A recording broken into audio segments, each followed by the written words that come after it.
Listen, when I started learning about the Zohar, sometimes I get really excited and really turned on about the amazing possibilities of the different kind of fulfillment, the different perceptions, the different worlds. I could almost taste it, or at least I really wanted to taste it. And it started to feel doable, tangible, you know? And then I got hit with all these doubts.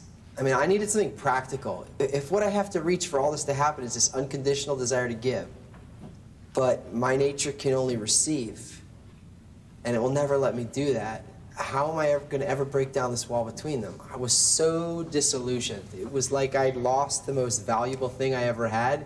I didn't go to class for weeks, and when I couldn't take it any longer, I cornered my teacher, and I said, why did you open up all these feelings in me? I mean, if there's nothing you can tell me about what I could do with them, what's the purpose of all this?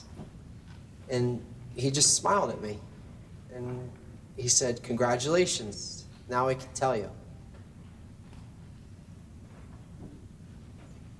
I was planning on covering something else today, but I think you guys are ready for this. There's two practical keys, tools in the method described in the Zohar. And what you have to do to be able to work above your nature, to penetrate that iron wall that separates you from that higher level of nature that we call spirituality, you've got to put one key inside the other one. Today we're going to talk about the first one. It's called the screen, or the work in 3 lines. It's the way that higher nature is structured. So if you want to enter it, you have to work with what it is. Every other method, from meditation to science, they're only aware of and they only work with 1 or 2 of these lines. But without the third line, it's impossible to break through that barrier. There's the giving force, the right line or plus, and the receiving force, the left line or minus. Even in an electrical circuit, you can't just connect them together or they short out and nothing happens. To get them to work, you need to put a resistor between them, but not a resistance to giving or a resistance to receiving. That's your action in the system, and the Zohar calls that effort the screen. The screen is the soul.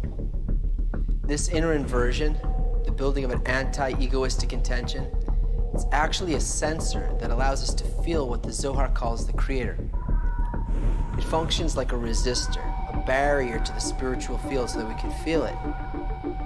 You see, as long as we focus on the gift, we can never feel the giver, and we stay anchored in the physical world. We just unconsciously receive, and the creator remains concealed from us. We always think about fulfillment because that's what we're made for. The thought behind creation is an intention to make a creature and fill it with unlimited pleasure. We are the creature, the will to receive. It's what we're made of. It's not good, it's not bad, it can't change, and it doesn't prevent us from breaking through. We can't control the kind of desires we have, and we're not responsible for them. They come from the giving force, and so does the pleasure that fills them. The desires are not us. Only the reason we receive the pleasure is us. That's the only thing we need to work on, and it changes everything. If I intend to receive whatever it gives, not from me, but instead to realize the intention behind creation, if I feel the pleasure only to allow the Creator to fulfill His desire to give, then my receiving turns into giving, and I enter and I unify with the supreme intelligence behind nature. So receiving remains receiving, but above that, my intention and the intention of the giving force are one and the same thing, and we're both giving fulfillment to the other in the very same pleasure.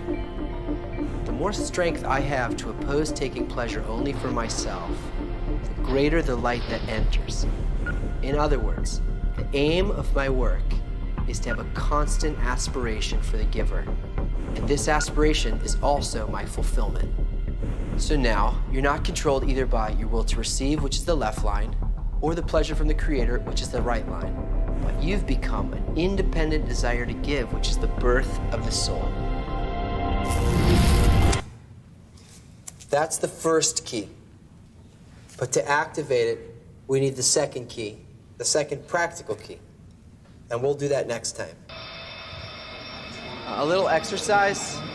This week when you visit your mom and she puts some of your favorite food on the table, see how much of it you can eat just so she gets pleasure from seeing you enjoy. It's not spiritual, but it's going to make things a lot clearer.